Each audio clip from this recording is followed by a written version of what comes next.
तो क्या लालू जी से तेज प्रताप जी उम्मीद करेंगे कि लालू जी उनको वेलकम करें? तो निश्चित रूप से इसका स्वागत होना चाहिए। और जहाँ तक तेज प्रताप जी का सवाल है, तो तेज प्रताप जी को तो हमेशा ये महसूस करना ही चाहिए कि जगता बाबू उनके पिताजी के मित्र हैं। नमस्कार, आप देख रहे हैं लाइव सिटीज और आपके साथ मैं हूं वसीम खान। कृषि कानून को लेकर लगातार विपक्षी खेमा केंद्र सरकार पर सवाल उठा रहा है। लगातार सड़कों पर भी विपक्ष उतर रहा है, पर केंद्र सरकार तक शायद आवाज नहीं पहुंच रही है। वहीं दूसरी तरफ हम बात करें बिहार की राजनीति की, तो सियासत अब तेज हो चुकी है। कहीं ना कहीं तेज प्रताप यादव का बयान जिस तरीके से निकल कर आया जगदानंद सिंह को लेकर कि तानाशाही करते हैं और कहीं ना कहीं पार्टी को बर्बाद कर रहे हैं, और दूसरी तरफ यह भी कहते दिखाई दिए कि लालू प्रसाद यादव की मौजूदा हालात जगदानंद सिंह जैसे नेताओं के कारण ही है। इन तमाम विषयों पर हमारे साथ बातचीत करने के लिए कांग्रेस के कद्दावर नेता समीर कुमार सिंह जी मौजूद हैं। इनसे हम बात करेंगे। सर, जिस तरीके से कृषि बिल को कानून को लेकर आप लोग लगातार सड़कों पर भी उतर रहे हैं, आवाज़ बुलंद कर रहे हैं, और अब आप लोग चक्का जाम भी करने जा रहे हैं, पर केंद्र सरकार तक आवाज़ नहीं पहुंच रही है। ऐसे में आगे की क्या रणनीति होगी? चक्का जाम करने से क्या कृषि कानून को वापस ले लिया जाएगा?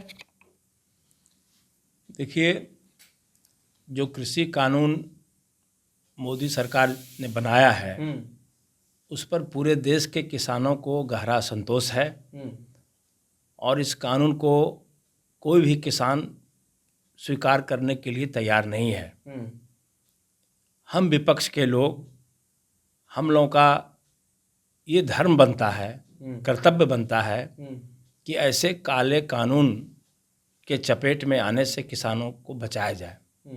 इसलिए पहले भी हम लोगों ने आंदोलन किया, मानव श्रृंखला पूरे प्रदेश में बनाने का काम किया, और अब अगर चक्का जाम का फैसला हुआ है तो सारे विपक्ष के लोग इसका समर्थन करेंगे।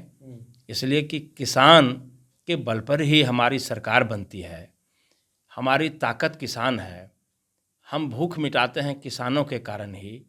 आज अन्न उत्पादन किसान नहीं करें तो आज अन्नदाता हम संबोधित करते हैं, लेकिन उनको ही कानून के शिकंजे में फंसा करके मारना चाहते हैं, तड़पाना चाहते हैं।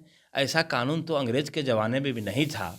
लेकिन अगर इन्होंने अंग्रेजी शासन से भी बढ़ कर के क्रूरता अपनाने का काम किया है तो हम आंदोलन के जरिए लोकतांत्रिक तरीके से उसका विरोध निरंतर करेंगे, और विरोध ये बढ़ता ही जाएगा। ये आवाज़ तो केंद्र सरकार को पहुंच रही है, लेकिन केंद्र सरकार बहरी है, नहीं सुनना चाहती है, लेकिन उसको सुनना पड़ेगा।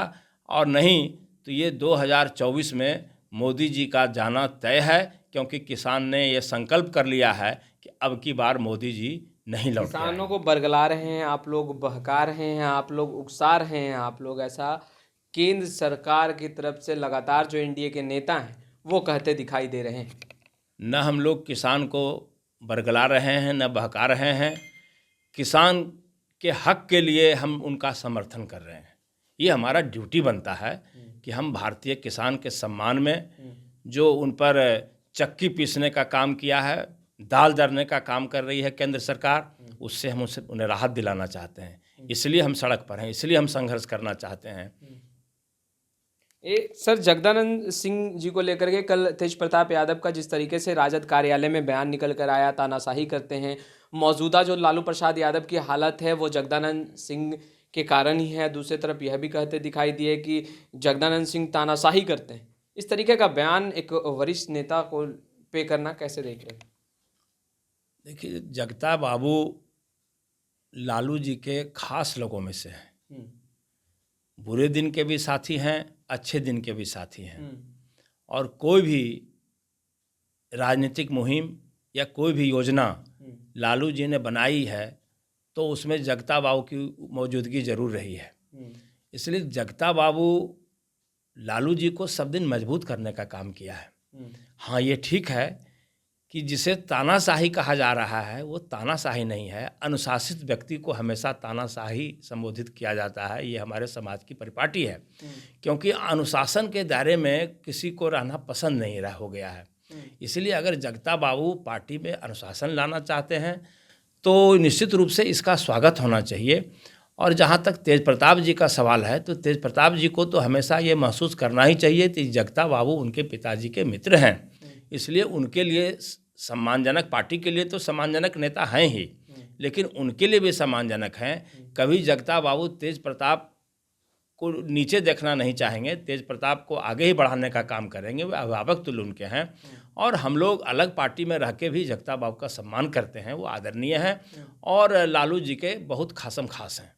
तेज प्रताप यादव जी का कहना था कि उन्हें वो वेलकम करने नहीं आए, एक जो नाखुशी थी इस कारण से भी थी। तो क्या जगदानंद सिंह को तेज प्रताप यादव को वेलकम करने आना चाहिए था कार्यालय से बाहर? नहीं, वो तो तेज प्रताप जी के लिए गार्जियन हैं, वो तो लालू जी के समकक्ष लोग हैं, उनके बराबरी के लोग हैं। तो क्या लालू जी से तेज प्रताप जी उम्मीद करेंगे कि लालू जी उनको वेलकम करें? वो तो पुत्रवत हैं, वो मंत्री बन जाएंगे, कल चीफ मिनिस्टर भी हो जाएंगे, तो जगता बाबू ही उनके अभिभावक रहेंगे। तेज प्रताप जी उनके अभिभावक नहीं हो सकते हैं। इसलिए हमको लग रहा है कि कोई दोस्त मित्र के बहकावे में ऐसा उन्होंने कर दिया होगा, लेकिन सब तेज प्रताप जी, जगता बाबू, लालू जी सब एक ही हैं। ये सब मामला क्षणिक है, वो खत्म हो जाएगा। बिहार के साथ साथ देश की भी सियासत गर्म है और हम तमाम तस्वीरें लगातार अपडेट भी कर रहे हैं। खैर, लाइव सिटीज़ के साथ बने रहे, हम तमाम लेटेस्ट तस्वीरें लगातार पहुंचाते रहेंगे। तो आपने हमारे चैनल को सब्सक्राइब नहीं किया है तो तुरंत सब्सक्राइब कर ले। आपका बहुत बहुत शुक्रिया।